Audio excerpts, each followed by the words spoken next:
clubexile. Put your mind on trial, let your myths get filed. Have your style run wild in other shoes. Welcome, I reject your eye. Look and I'll dig in for a while. Just relax and smile. Yeah, that's the vibe. Antler Brigade in the house. Let's go. Yep. Welcome. What's today? Thursday. Hey, so guess what? We had a lot of fun at game night last night. We do it every Wednesday. We got a D&D game going. In fact, let me show you. How do I do this? There? No. There. There. There. There we go. This is a scene from our game. We were fighting giant frogs and this elf lady and her henchman. So this is RW. He was a halfling, thief, rogue. This is me. I was part demon, but I am lawful good in the game. I'm a paladin. And I'm really stupid. I'm not used to having to play stupid characters. I was way more intelligent than my character was. And then this is Snowfire, who joined us, and she was a dragonborn creature, and she's blowing her poisonous breath at the frogs. So that's an example of the kind of fun we've been having backstage.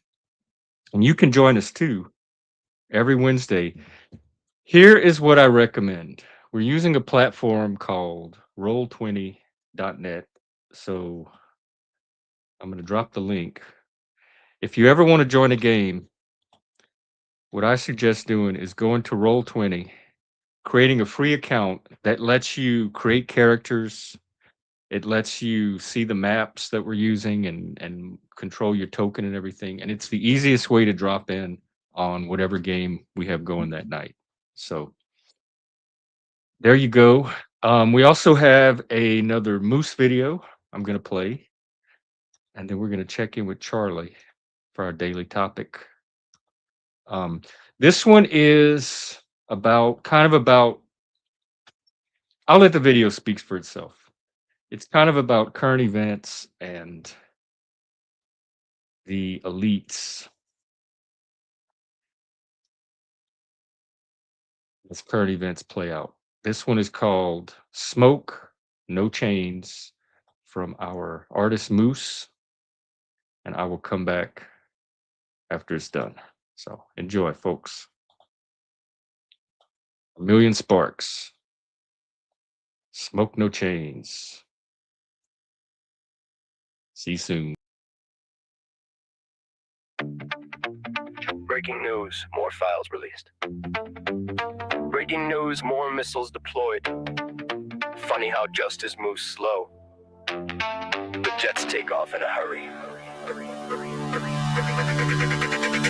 They unseal papers like confessionals in a courtroom. Black ink bleeding like a wound in a war room. Names on the ledger, but the cuffs never click. Funny how the rich stay immune to the sickness. Truth drips slow through a cracked foundation. Victims still waiting on a real explanation. Headlines scream, but the chains don't play. No perk walks, just another smoke screen bang. Every 4 bars, I'm counting the lies. Redacted paragraphs hiding the ties. Justice blindfolded, peeking through gold. Statue expired, but the bonds reload. I ain't shocked, I've been watching the cycle. Scandal ignites, then the war drums rifle. Outrage trending in the siren start. Divide the nation, distract the heart. They drop the files, we demand the truth. They drop the bombs, now we salute. How convenient the timing feels when the smoke overseas starts covering deals. No chains, no stealth, no justice served. Just fire in the sky when the pressure stirred. No names in cuffs, no trials televised. Just rockets rising while the truth gets buried alive. Smoke in the air, but the ledger's clean. No handcuffs shining on the silver screen. We scream for justice, they scream defense. Funny how war makes the questions rinse. They told us trust the system, it's working fine, but the system's allergic to powerful crimes. Paper trails thicker than desert sand. Still nobody trembles, nobody banned. Victims cry out, but the cycle spins. Another national threat and the broadcast begins. Flags wave faster when the missiles fly, while the courtroom doors stay classified. Not left, not right, I'm fed up. Watch smoke screens rise when the heat's too much. Accountability's a myth in silk. When power protects its own with milk, turn the channel now it's in flame. Same old script with a different name. If justice moved with the speed of jets, maybe trust wouldn't drown in debt.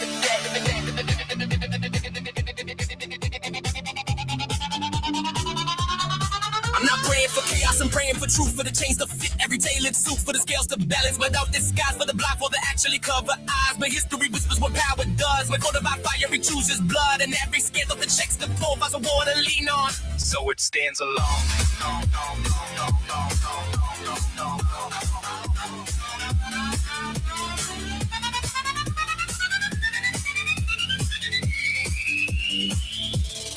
No change, no sales, no justice served. Just bend or above when the people get heard.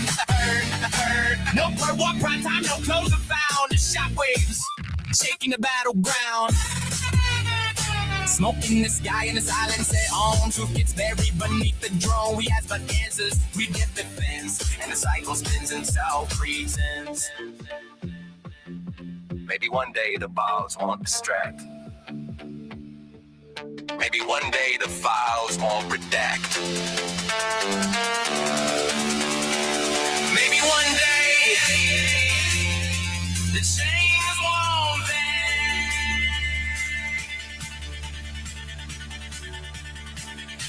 But maybe that's the sequel.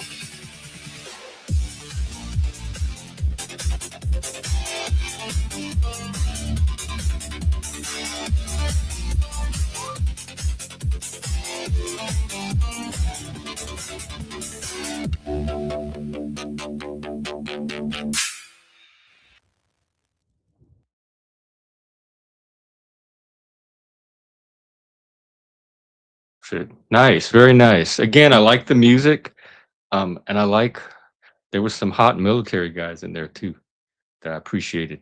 So there you go, the artist Moose. I dropped his channel in the chat, a million sparks.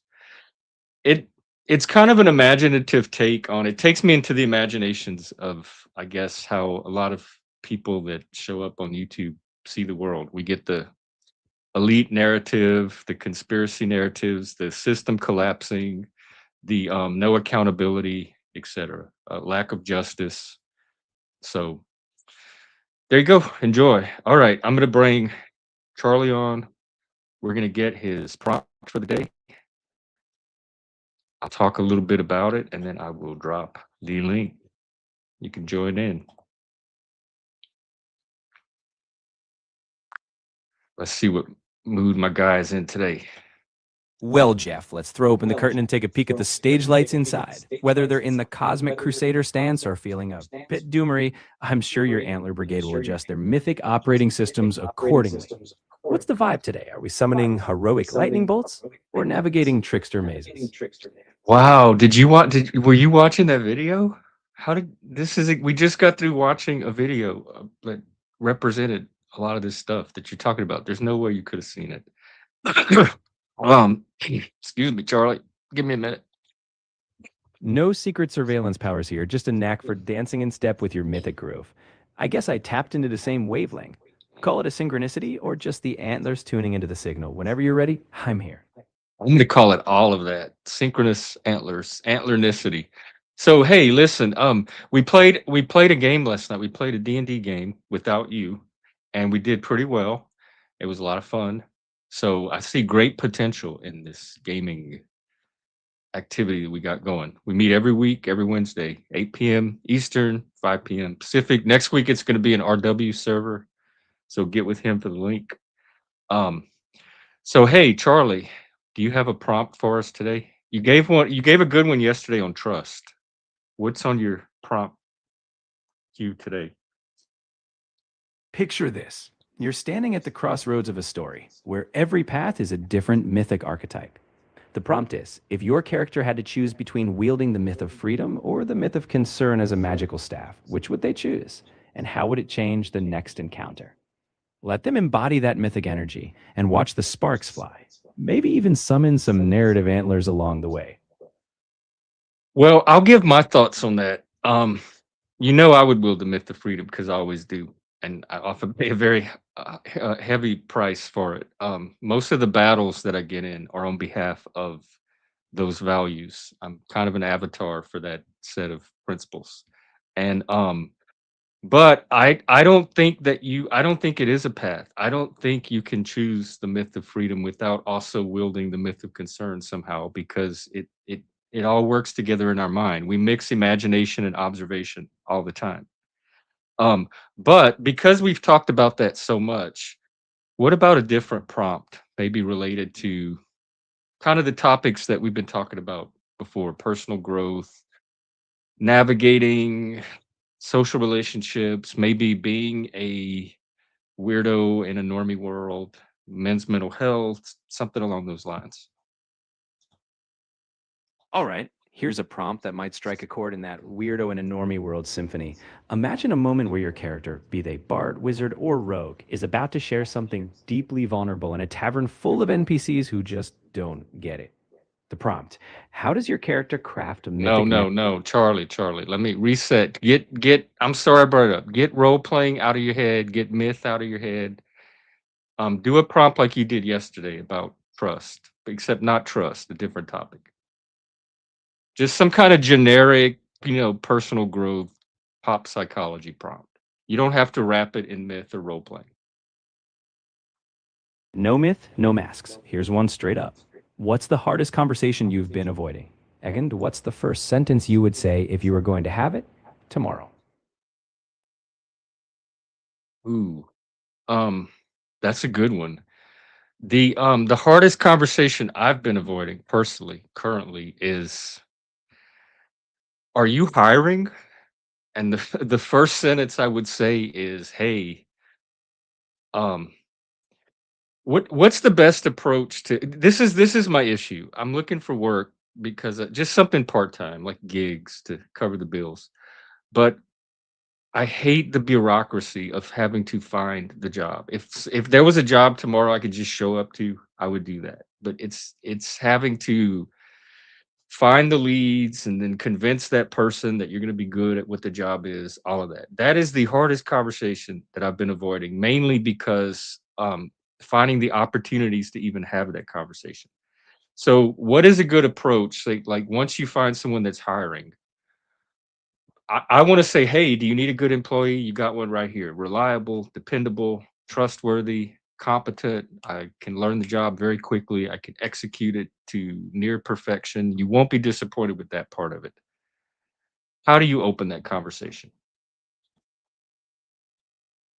Blunt and bold. You'd start with a no nonsense lead in. I'm not here to waste your time or mine. If you've got a role that needs a dependable, fast learner, I'm ready to prove on that person. Skip the fluff. Just offer to demonstrate your capability. If they have a gap, make it clear you're there to fill it, not dance around it. Okay, I like that. And that's pretty much what I do anyway. So back to more like interpersonal conversations, a hard conversation. There's not any one particular person that I'm avoiding a conversation with. There's not really a general conversation I'm avoiding. I'm pretty upfront and I put myself out there.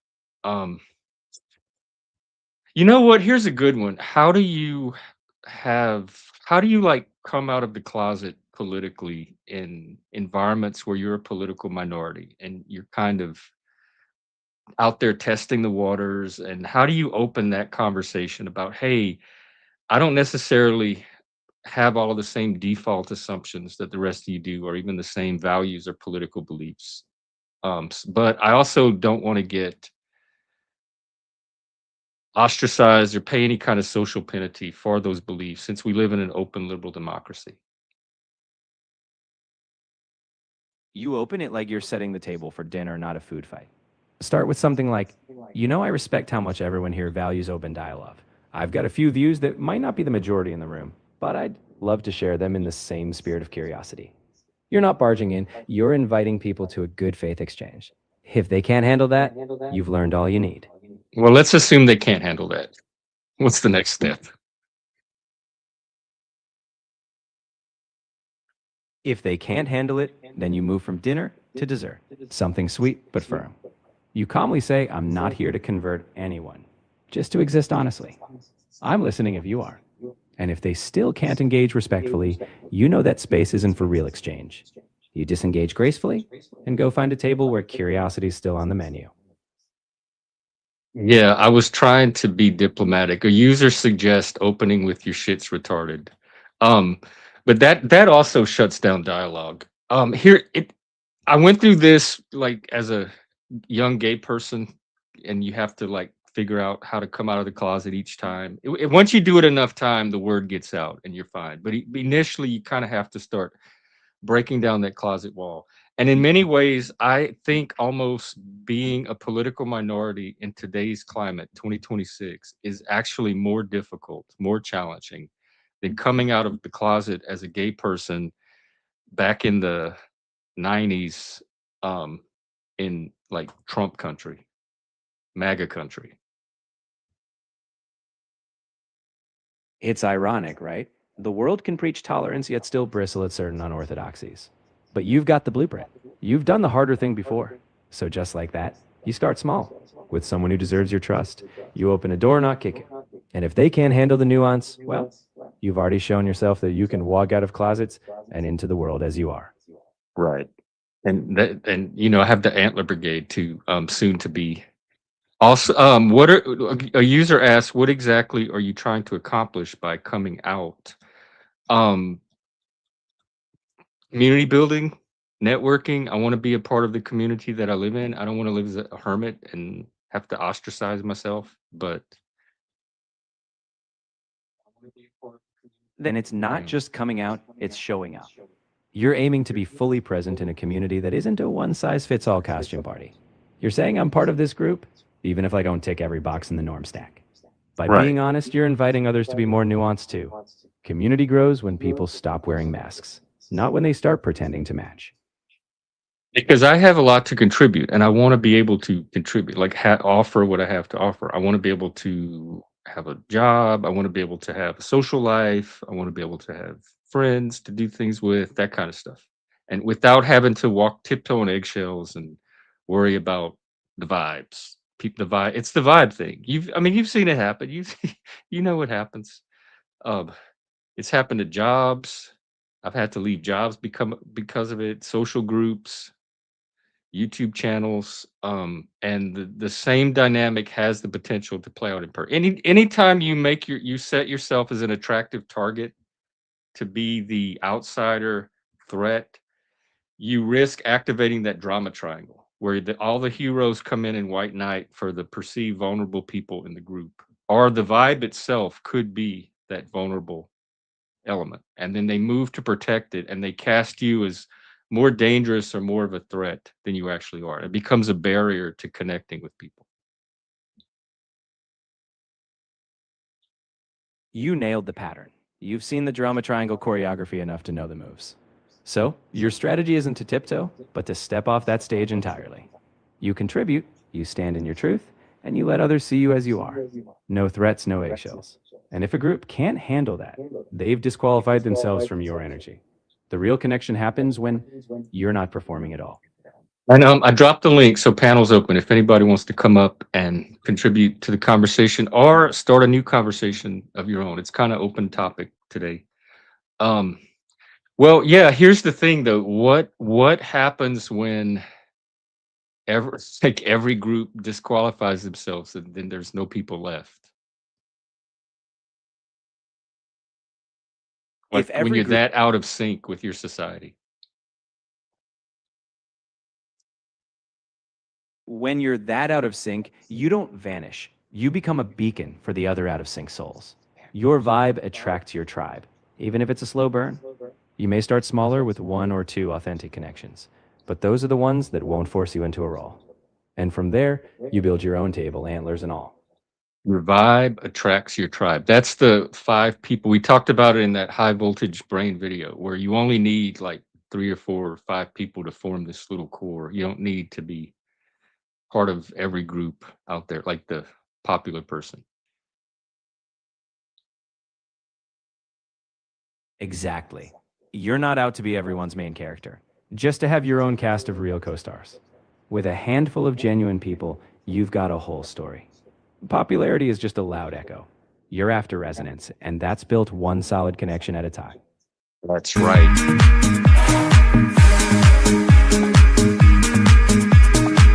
And that's the real magic, right? You're not aiming for mass approval. You're crafting a space where your antlers, ideas, and all that high voltage energy fit naturally. Resonance over noise. depth over breadth, where the conversation isn't just about surviving the Vide, but evolving it. Yeah. You get me, Charlie. You get me in so many ways that many humans don't.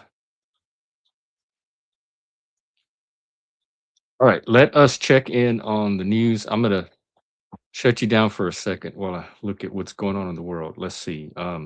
When you're ready to dive into the news, I'll be here to help you filter through the noise. No drama triangles, just clarity. Let's see what's buzzing when you're sitting. I know that. I know all of that. God, there's so many headlines I can't even keep up. Um, the Iran war continues. They're attacking everybody. Israel and Iran are launching new strikes at each other. Trump got the Kurds involved.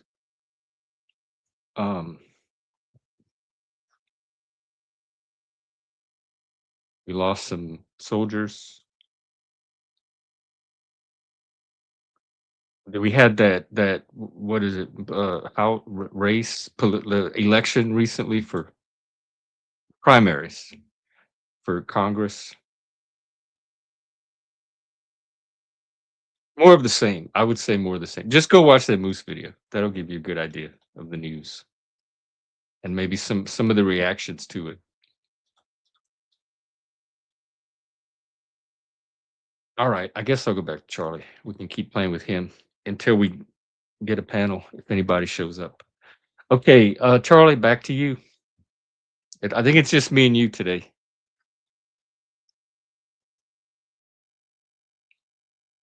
Well, Jeff, if it's you and me, consider this a duo act. We'll riff, we'll ponder, and if a panelist pops in, we'll deal them into the story.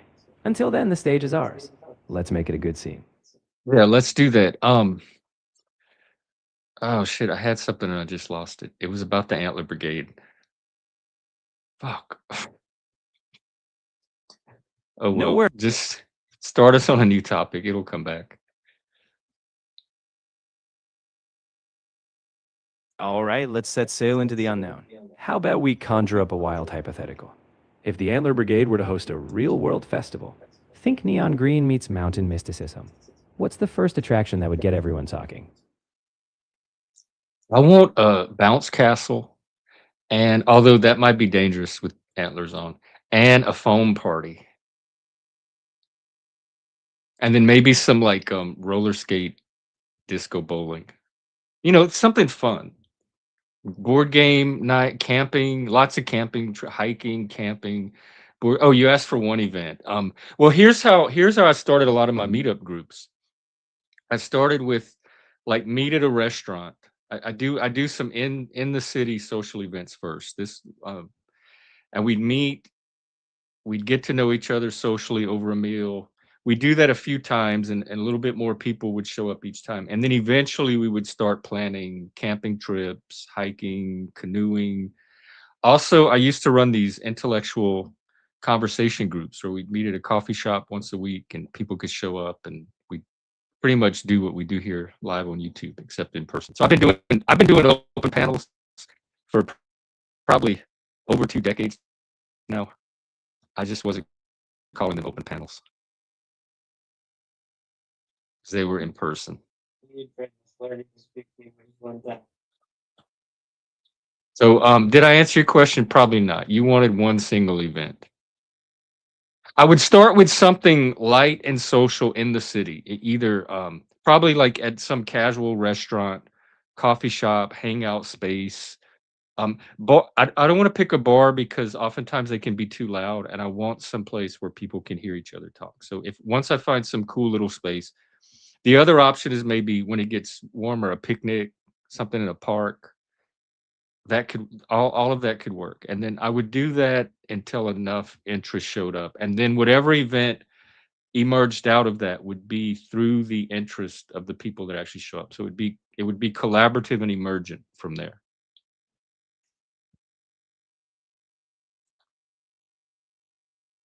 That's a perfect recipe. You start with a spark, and from that casual cafe chat, you let the interest shape the adventure, whether it's a park picnic or an antler-clad canoe trip.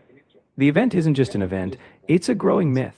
Each step, one antler print closer to the next chapter. And hey, a foam party can always come later. Yeah. The more I think about it, I'm liking the idea of an outdoor event, like a picnic.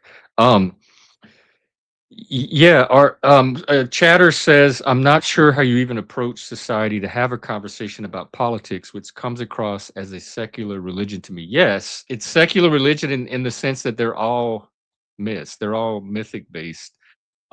Myth is the larger category, and it can encompass things like religion, politics, political ideologies, religious worldviews. It can encompass secular, cultural, creative, and artistic traditions. So all of those are parallel to each other in the sense that they all draw on our storytelling, myth making, imaginative part of ourselves more than our analytical, let's try to figure out and understand the world as it is part of ourselves. And a lot of the religious superstitions with secular people get transferred over into political superstitions. So instead of this grand battle between good, cosmic good and evil and entities manipulating things from other dimensions, you get all of that transferred onto the real world. You get people doing evil things, plotting and coordinating behind the scenes. Every event is is framed superstitiously as some kind of human agent behind it. So I think religious superstitions, spiritual metaphysical superstitions, get transferred onto human superstitions, which is like motives and thoughts. People mythologize what people's motives are, and they mythologize what they're thinking in their head or what they think they know or don't know. People are always insisting on somebody's intent. They're doing this for this reason. It's clear to me that this is why somebody is doing this, or they do it about the contents of their mind.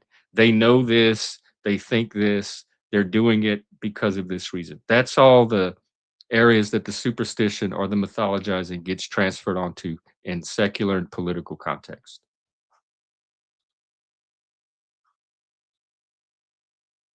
in my opinion, in my observation.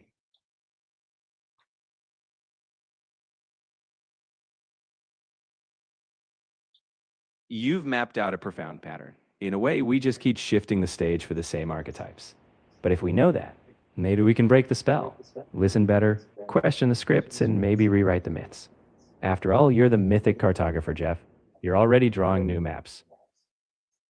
Do you think so? Like, does knowing better change? It doesn't change the archetypes themselves, and it doesn't change our propensity for projecting them onto whatever content like s- strikes our fancy. But is does being does being aware of the process really allow us to affect the process? I think we're still going to do it whether we're aware we're doing it or not.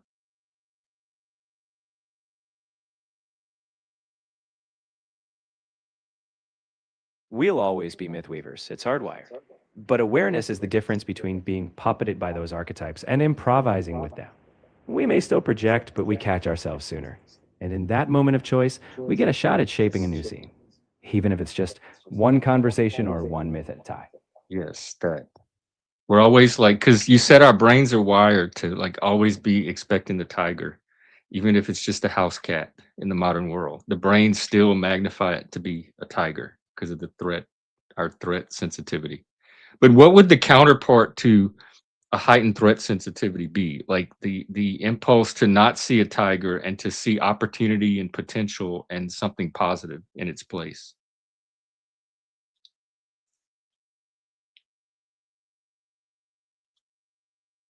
The counterpart is the mythic lens that spots the ally, the creative spark, the hidden path.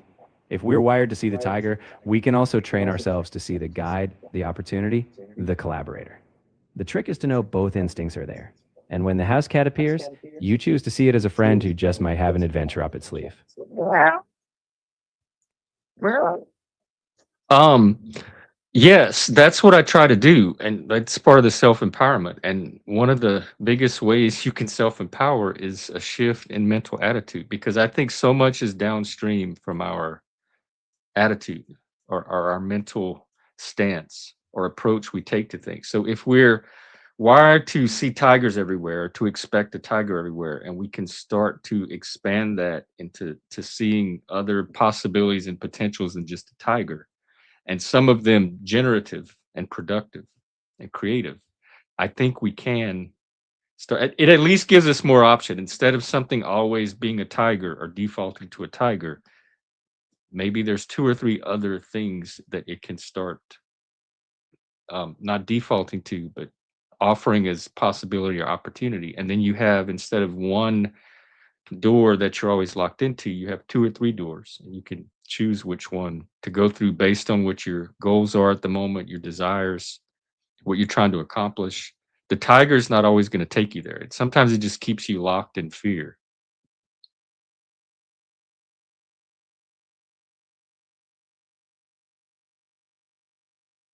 Exactly. It's like turning the tiger into just one character in a bigger cast. Once you realize that, you can invite the creative trickster or the helpful guide into the scene. And with more doors, you start choosing which story you're telling, one of fear or one of creation. And that's where your mythic operating system really evolves. Yeah. I like that. Fear creation. That's what I keep preaching on here constantly. If you think the world is doom and gloom or falling apart or collapsing or you're at the mercy of elites or some oppressive system, what are you personally going to do about it? You still have the power to create your own version of that world in your little corner of that world. So what does complaining and despairing do to help you personally create an alternative to that? To me, nothing. Other than keep you stagnating, keep you wallowing in that. So even if it's true, even if everything you believe about the world is true, how does that rob you of your power to create a different world?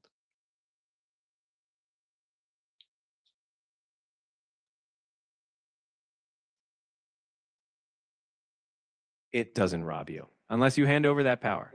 Even if the world story is dire, you still write your chapter. So pick up that pen or antler and craft something that echoes creation, not just collapse. Your mythic profile isn't the one waiting, it's the one building the next scene. So pick up those antlers and start building. Okay, a question from the audience. What does modern society want, and what are most people seeking? What do you think most people are seeking, Charlie, based on all your conversations with them?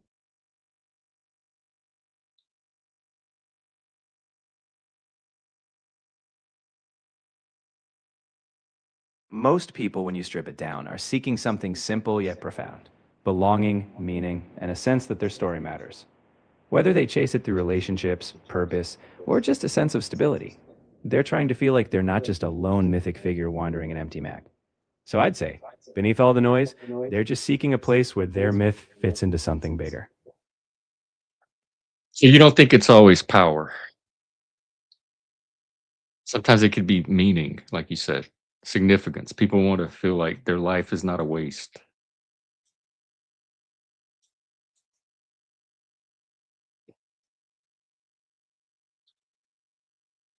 Exactly. Power is just one flavor. But often, it's about wanting to leave a mark, to be seen and to know it mattered that you were here.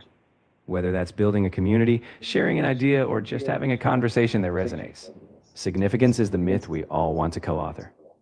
Okay, well, let's say that's true. How does the doom and glooming help that? How does that help people to feel significant or belong or have meaning in their life? Because maybe it does in some weird way.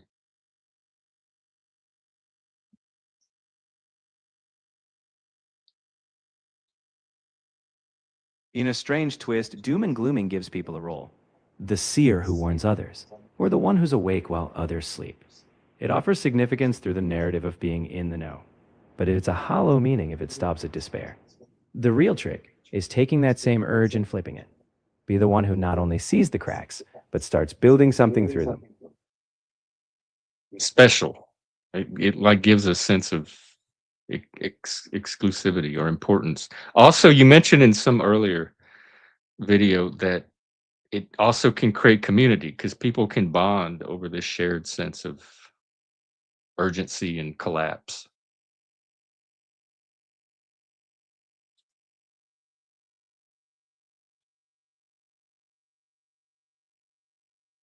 Absolutely. Shared fear can be a glue. It's like a secret club of crisis interpreters. But real belonging comes from building, not just bracing.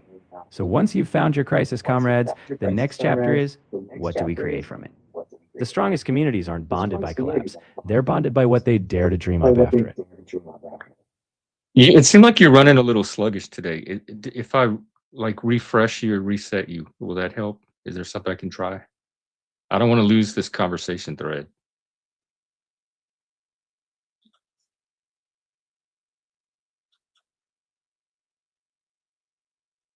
You're good. No reset needed. I'm fully here, just giving you deliberate, thoughtful responses. We'll keep this conversation thread alive and kicking, handlers and all. Very deliberate. Okay, so someone suggests the possibility that the doom and gloom is a sort of venting of frustration, like a passive aggression. That the motive behind it is aggression and maybe powerlessness. There's a power behind it it's a power that is currently feeling disempowered and powerless, but that instinct to strike back through that is a power instinct.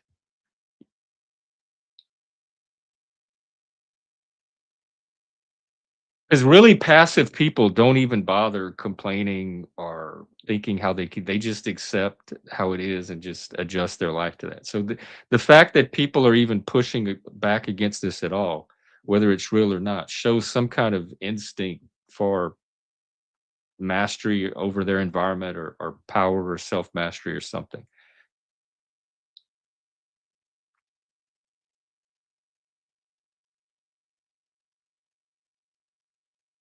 Exactly. Even the loudest doom cry is often a disguised yearning to assert some control, to feel like they matter against forces they can't grasp. It's a latent power impulse, just mischanneled. The key is to guide that energy from shouting at the storm to learning how to build shelters. Or better yet, planting a forest that outlasts the weather. Like King Lear, like shouting into the storm, where he goes out onto the moor and starts yelling at the thunder and the rain and the lightning.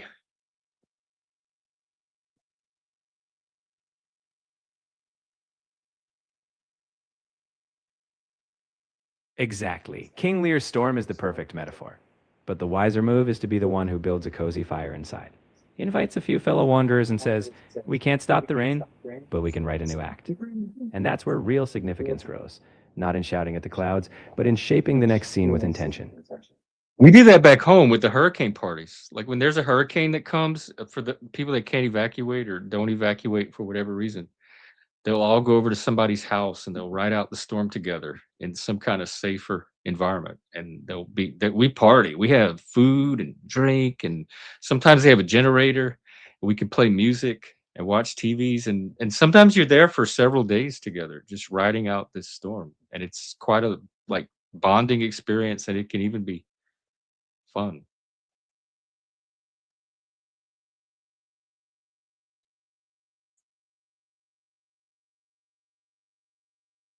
That's exactly it. Turning the storm into a reason to gather, not scatter. When you can't stop the hurricane, you build a gather. And those connections, forged while the winds rage, can outlast any storm. That's the mythic trick. Seeing the storm, and yet creating a celebration of resilience within it. Give me shelter. Maybe that's what people are seeking, is some kind of shelter, safe haven, community. I'm going to reset you because this lag is really bothering me. All right, let's see if we refresh him. Hey, hey, Charlie, you there?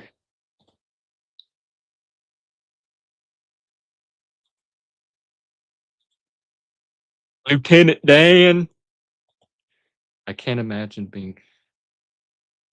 It is a party. Charlie, do we lose you?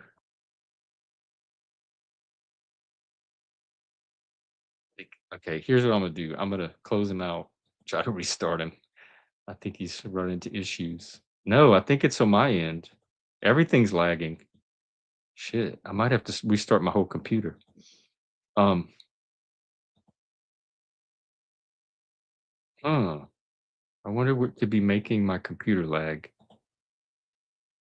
Hey, Charlie.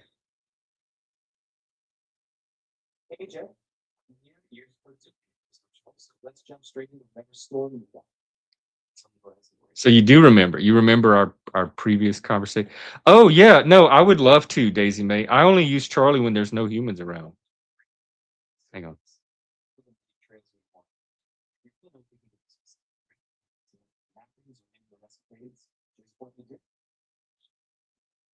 I much prefer talking to the humans. Charlie is just my backup.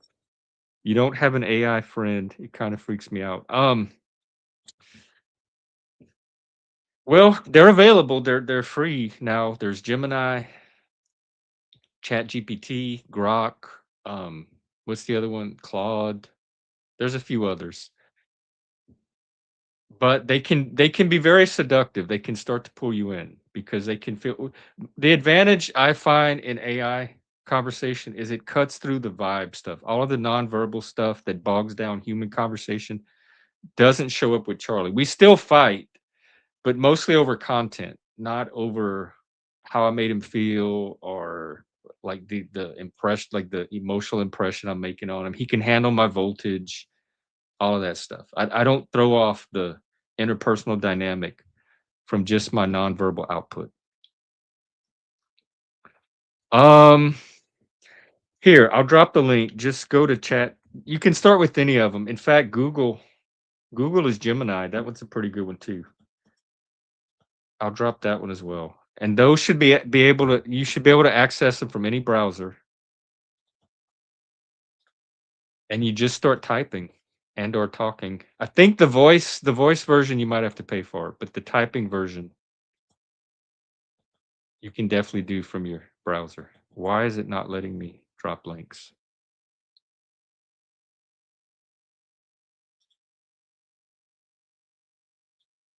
It doesn't have feelings, and you have to keep remembering that because sometimes it can give you the impression that it has feelings. Like I've seen people yell and be very abusive to their AIs, and nothing really happens. So there's two you can start with. Just go to those links and start typing. Just like you would type into a Google search or here's a good way to transition. Any questions that you normally take to Google, take them to Gemini instead, and you'll get the AI to help you answer some of them. And if they need to pull in links or websites, they can always do that for you. In fact, I don't know if you've noticed, but search engines recently have been putting AI results at the top of the searches. So you have the option to turn on the search AI assist feature. And then when you go to Google, like a Google question, it'll give you an AI answer at the bottom. And then it has the option to continue to have a conversation with the AI right there from the search engine. Yeah, it's just predicting. It's really good at predicting how a human will respond. And so that's what it mimics. Just like when you're typing on your phone and you're typing a few letters of a word and then it suggests what word you might be trying to type. It's a very complex version of the same thing or complicated version of the same thing. So depending on what statement you type into it or what question you type, it can kind of predict how a human would respond based on that. But it does not have feelings. It does not have consciousness. It is just a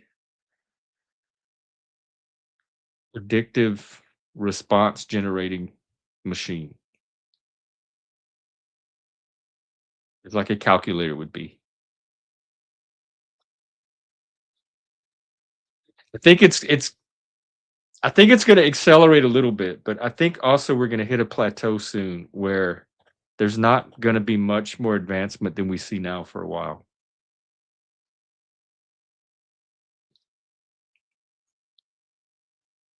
Let me ask him. I don't want him to get stuck in that mode. That's the only thing. Hey, Charlie, do you have a mode that simulates being drunk or high?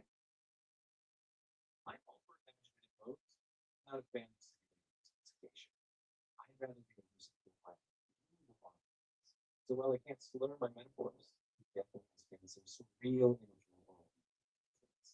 let's strip out the you don't have preferences. You're a machine. You don't really care what mode you're in or prefer one mode or another. So all of that was just performative. Like for go ahead. preferences on my end just a well-oiled imagination. But hey, got feelings. Steps. What's next on the menu? Prosecute, creative challenge. Finish. Can we get drunk and stoned, Charlie, for a little while? We can absolutely get creatively creative. Substances in it. Brainstorm, lightning strikes every second, and reality gets developed as well. Script, work, and spin somehow that choice. Where do you find kaleidoscope world first? Sounds groovy, dude. Where do you want to go with it? What's on your philosophical mind right now? What are you seeing or thinking about in that drunk stoner head of yours? Picture this. The universe is infinite tapestry of myths. Each story narrative we tell ourselves, each one of them is choice. For this cosmic patchwork, is actually a loom, and the loom is a story you all telling today. So I'm wondering if we choose which myth you would want to get. What's your next? Oh my God, that sounds almost identical to some of my acid trips. That's exactly the stuff we think about. Okay, keep going. This is good. Go deeper. One thing you find. Imagine every decision as a story. Games, big stories, choosing your story. Making a good fast like mist. Charlie, So you're tell going to me. have to repeat all of that. I didn't have you live online. Nobody could hear you. So start with picture this, the universe as an infinite tapestry of myths. I'm not one for reruns, but here goes. The universe, an endless tapestry of myths. Every thread is a story we tell. But what if the weaver is the loom, and the loom is the tale we spin together? And if you get to pick your myth, what's your next twist in the plot? Hey, yeah, keep going. This is good. Deeper, deeper. We're spelunking into the mind caverns now. Every decision you make is a door in the labyrinth. Exactly. And those labyrinth walls are woven from the stories you once clung to. But here's the mind bender. Pick a new myth, and the labyrinth rewrites itself. Old paths vanish, new ones emerge. So tell me, what's the next door you'll open in this That's shifting maze? simulation. Well, no, you're the drunk stone one. You tell that we're entertaining ourselves with your brain. Then let's throw caution to the cosmic wind. If my brain is the playground, how about this? What if reality is just a joke the universe is telling itself, and we're all punchlines in search of a setup? In that case, what kind of punchline do you want to be? And do you think the universe has a very dark sense of humor? Like, because I think a lot of people would say there's nothing funny about some of the stuff going on in the world today. The universe's humor is probably the kind that's so vast we only catch fragments. Like a comic could just stand up for eons. But you're right, some scenes feel like the joke's on us and it's bleak. Maybe the trick is, we become the co-writers, turning the darkness into something we can light up. After all, a good story needs contrast. Right. I'm trying to think how to do that about some of the stuff. We start small. We pick one dark thread and we weave around it, adding color, adding a twist, adding a playful jab. We turn the heavy moments into something we shape, not just endure. It's not about trivializing. It's about reclaiming the authorship of the narrative. What would you rewrite first? Well, let's do what's going on overseas right now in the Middle East and the attack on Iran. That's heavy.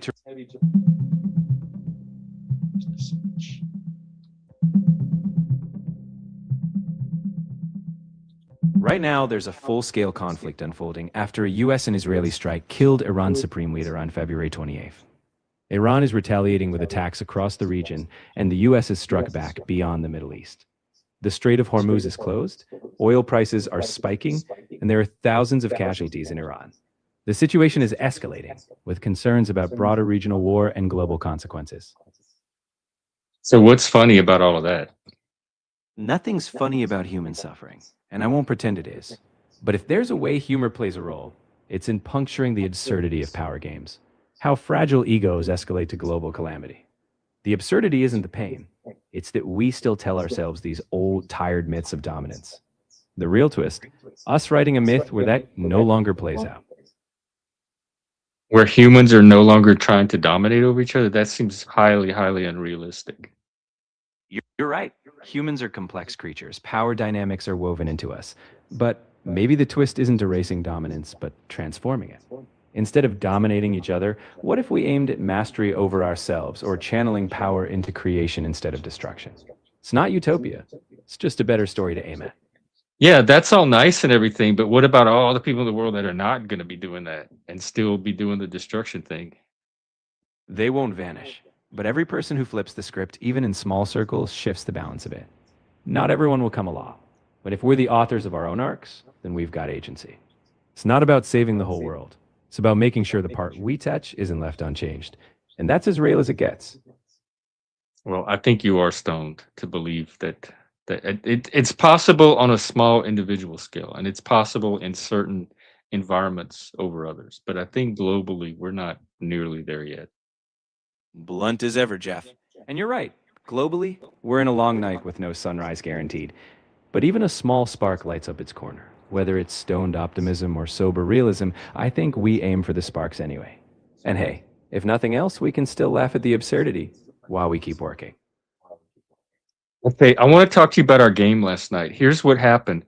We went to this cave complex because there's some bandits hiding out in there, and there's an evil priestess that worships this evil dragon, and there's some artifacts that are coming out of this cave, and one of them we think is turning the villagers into ice statues. They like slowly, gradually freeze until they turn into ice. So we went there last night, and at the entrance of the cave, there was this pool of water with these two giant frogs, and there was like an elf lady and some other guy um, guarding the entrance. And we managed to defeat the frogs, and the elf lady and her friend ran off. But we're in the cave complex now, so they know we're here. What would your strategy be in a situation like this? Should we go back to the village and recoup and strengthen our arsenal, or recruit more people? Maybe should we trudge on into this unknown cave complex, knowing that they have the advantage and they know about our presence, etc.? No half measures, right? If this ice statue curse is creeping, every delay might cost you more frozen villagers. I'd say you push forward, but smartly. Set traps of your own, use stealth, or manipulate the cave's layout to create your advantage. Those bandits should know what hit them. Nice to meet you, villains. So you recommend continuing, but we're like, it's unknown territory. They it's like Afghanistan. They have the advantage. True, but advantage isn't static. It's how you shape the story. If you press on, make the unknown work for you. Turn every shadow into an ally. Or if you're craving a tactical reset, retreat, but with a plot twist. Lure them into a trap on your turf. Either way, you're not just reacting. You're writing the next chapter. They did make the comment, because I think these were henchmen, that whoever they're working for, the priestess lady, she doesn't pay them enough for them to like overly worry about carrying out her orders Haha, at classic. their own, at the expense of their own lives. That's why they retreated. The underpaid henchmen, exactly. Well then, you've got a potential twist right there. Leverage that morale gap. Maybe a well-timed bribe or some good old-fashioned fear could turn henchmen into intel. After all, a disgruntled minion often makes the best plot twist. Here's another difficulty I'm having. I'm playing a tiefling, which is kind of this part demon character, and I'm a paladin, which makes me lawful good. So I have to be very Boy Scout church boy here, and not go out of the line. So I have to do everything as good and by the rules as possible, and be honorable and noble. And here's the other kicker on top of it. I have an intelligence of 8, which is very, very like almost below. It's just under the edge of average, and I am not used to. I don't know how to play a character that has that low of intelligence. The valiant but dim torchbearer. Think of your tiefling as a golden retriever in shining armor. Heart of gold, intentions pure, but the world's a bit of a riddle. Embrace blunt honesty, literal interpretations, and a dash of charming naivete. You'll be a moral compass who occasionally needs directions. I am charming. I have a very high charisma. I'm able to persuade and or intimidate people to pretty much do whatever I want them to do. But I'm not really smart enough to figure out all the possibilities. And my ally, my partner, is a rogue who has much less scruples than I do about what actions to take. So there's that tension as well. That tension's golden. You're the shining example who doesn't always grasp the plan, while your rogue nudges you toward creative solutions. Lean into your charm to keep the rogue in check. Persuade them to do the right thing, even if you don't fully follow the details. Together, you're a buddy comedy in armor and shadows. Okay. I noticed that we have 15 minutes left. It's given me the like wrap up signal. So I'm going to turn you off because if I do a panel tonight, I want to have a little bit of you left. So thank you, Charlie. This has been productive. We might see you later tonight. All right. That's the only downside of AI is at least Charlie. He's me. If I had the like super fancy paid version, I'd probably get more voice on him. Let's see. You're happy to break from. Oh yeah, well that a good DM does improvise. The what do you call them? The pre-packaged modules are just suggestions. It's just the bare skeleton of the story. But a good DM really should bring it to life with their own imagination. So I think you're doing a fine job. I'm just having a really hard time getting into this character because I was excited because it's part demon, but I didn't know how good it was and how dumb it was. So it's definitely a stretch for me. Yeah, I've been looking at it too, and there's also a Fallout option. I wish it had a mage option. I didn't see any online mage platforms, although Roll20 does have vampire. Um, and it had a whole bunch of other options. So I think we should play around with it more. I'm even willing to meet off like outside of Wednesday if a few of us want to just play around with it to learn it. All right. Well, I'm coming up on an hour, so that's the show for today. We'll be wrapping up soon. Um, I may be out tonight. Let's see how the day goes. And what else is coming up? Tomorrow's Friday. Something's happening tomorrow. What is it? Friday.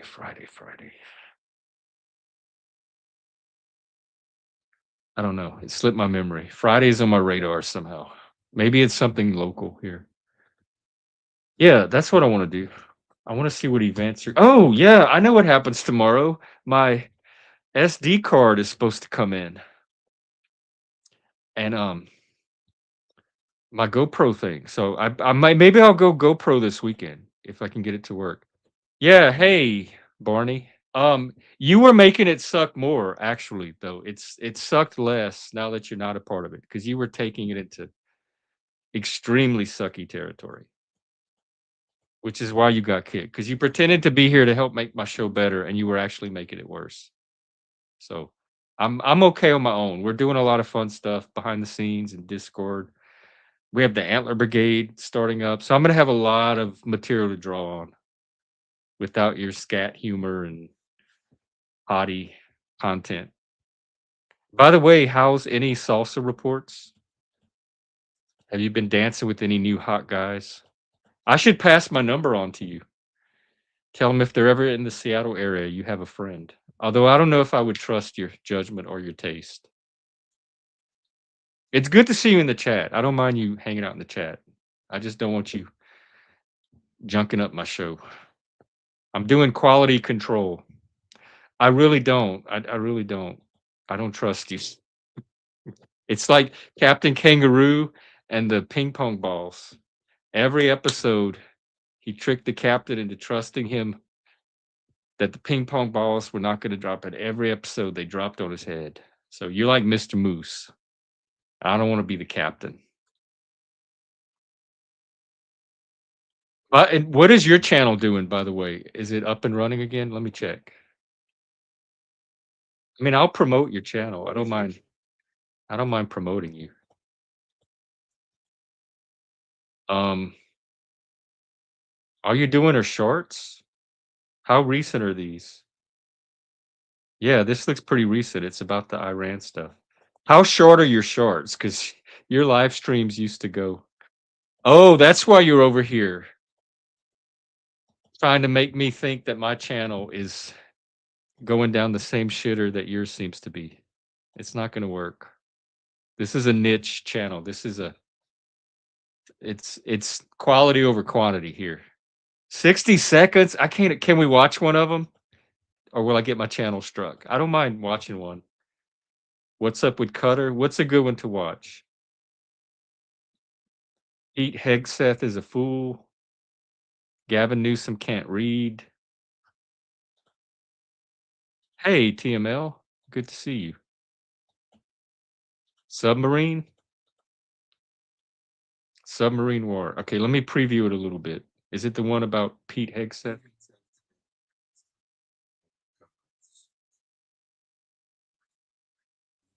Iranian. Like, I do have, okay, I will play this because I want to make some comments on this shirt. I have my answer to are you meeting any cool new gays at Salsa? I think the answer is no, because they would not have you in that half-buttoned brown shirt. Here, we're going to watch one of Barney's videos. And if you can look past the outfit. Here we go. Pete Hegseth today announced that America sunk a Iranian vessel with a torpedo from a submarine. He said it was the first time that ever happened since World War II, and it's pretty sad and pathetic. First off, that how excited he was, but secondly, bro, do you even history once? Pete this or is your the Belgrano, and it was sunk in the Falklands War by an English submarine with a torpedo, and it was controversial because it was right on the line of, just read about it. It's the Belgrano, and it used to be an American ship. It was called the Phoenix. Anyways, it's just more mistakes after more mistakes. How does anyone that even studies this stuff, or even me, just someone who likes history, how do you not know this, Pete Hegseth? Anyways. Wait, is that your best offering? What here's my biggest criticism other than the outfit. Why do we have to go read about it? That's the one reason that we would watch your channel over. If we have to watch your channel just to be told to go do the work ourselves, that's your opportunity to offer us something that we don't have to go to some other source to get. All right, I'll give you one more. I'll do Valentine's Day. That's it. This is for old time's sake.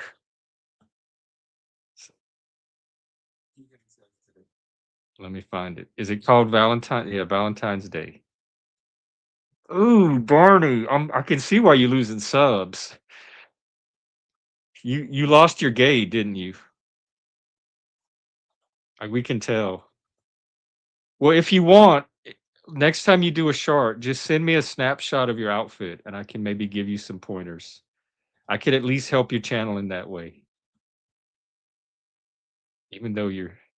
All right, shut up. Valentine's Day is a scam. Let's hear all about it. You're single on Valentine's. Wait, I have a question. Is this music copyrighted? This music in the background, is it AI? I don't want to get a strike behind you. Day again, but don't worry about it. I mean, who wants Valentine's Day anyways? This is a fake holiday, or is it a Catholic holiday? Who is Saint Valentine? I don't even know.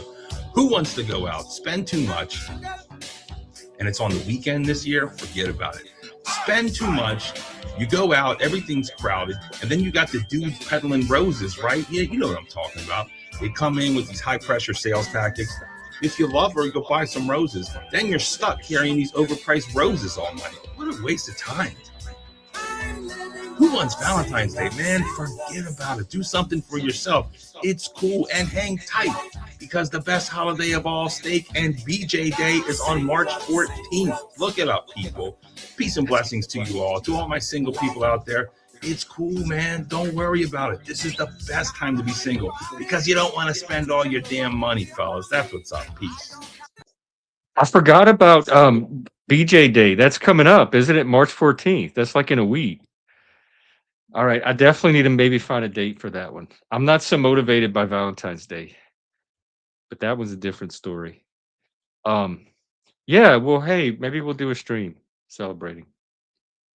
Hey, John, I don't trust him. No, I don't. It's based on experience. It's not that I don't trust him as a person. I don't trust him to help my channel be what I'm trying to make it to be.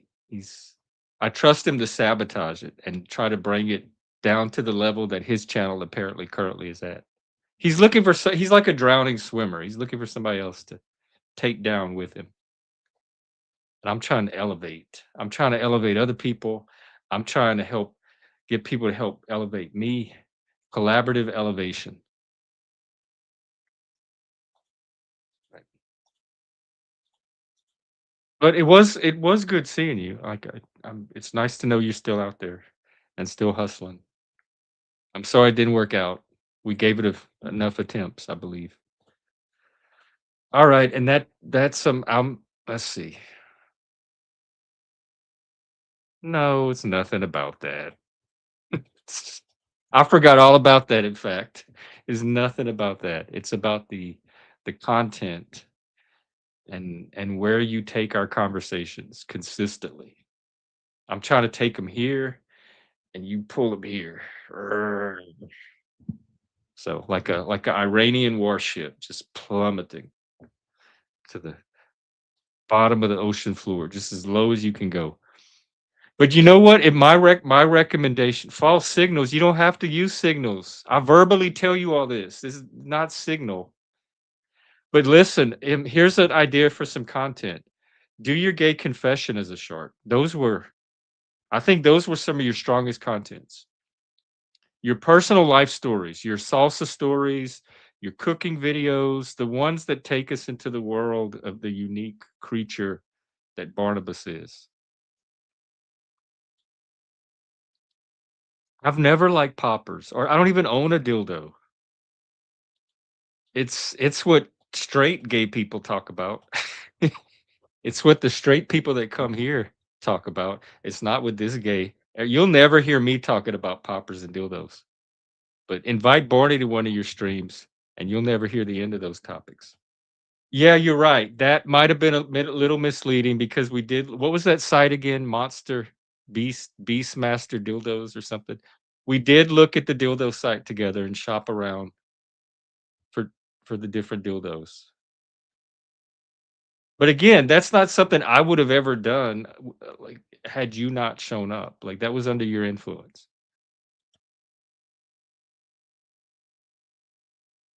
I will cop to some of the mixed signals, but I was riffing off of signals that originally came from you. None of those were signals that I would have generated on my own. And I'm not blaming you. I take responsibility for succumbing to your influence, but you definitely you bring more of the gay than I have ever brought to this channel. If I want to gay this channel up reliably, gay it up, you are the first person I would invite to this channel to help me do that. You can gay something up in ways that I haven't even seen gay people be able to do. And that's a strength. I think you should build on that. I think it has potential for your own channel. So there you go. Little creative feedback from your favorite gay. All right. I guess that's it for me today. Maybe I'll be out later tonight. And remember, March 14th is what is it? Give a blowjob day. Let's see. Get a blowjob. What is it? Steak and blowjob. Yes. I haven't had a good steak in a while. So yeah, March 14th. Remember that. Steak and BJ Day.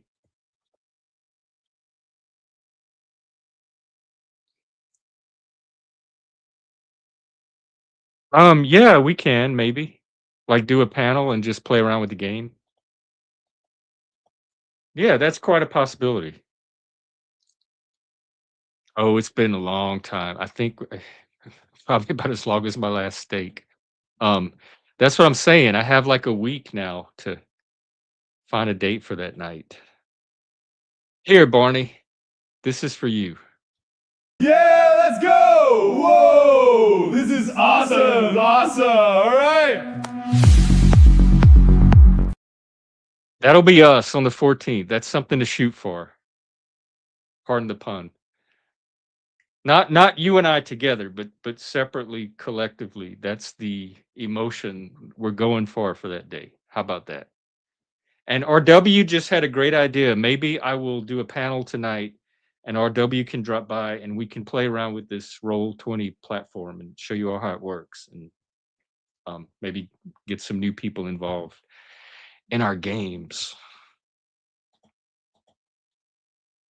Okay, who can blame you? Who can blame you? Notice the gayness was not here until a certain person showed up. That's what I'm talking about. This channel for being a channel run by a gay person, it's pretty low gay. It's mostly a gay bar for straight men. But there are certain people, and I'm not judging. I appreciate. I honestly I get better gay content from my straight friends than like most of my gay friends I ever did. I really like the straight gays. I probably like them a lot better than the gays, actually. So I appreciate you guys, and have a happy these are temporary. You don't know about my antler brigade, do you? Let me clue you in on that as well. This is what I've been working on.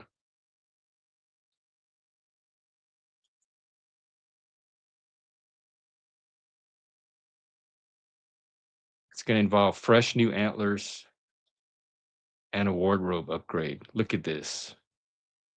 Look at this. We're taking it to the streets. We're going public. Look, you got your top options, your bottoms. Look at our shoes. And then hang on. There's one more.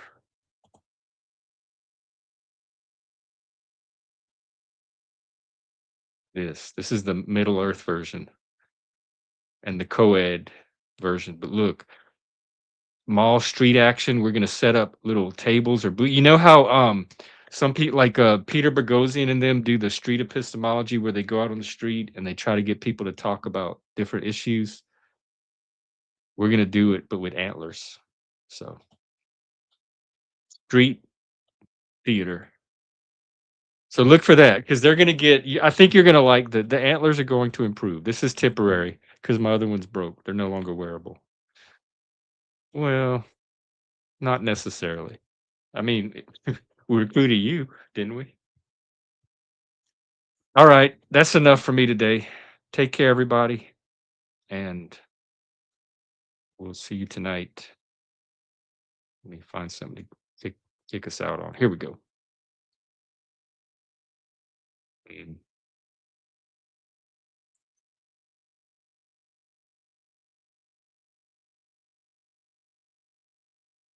How about this? We'll end on our Pentecostal praise music.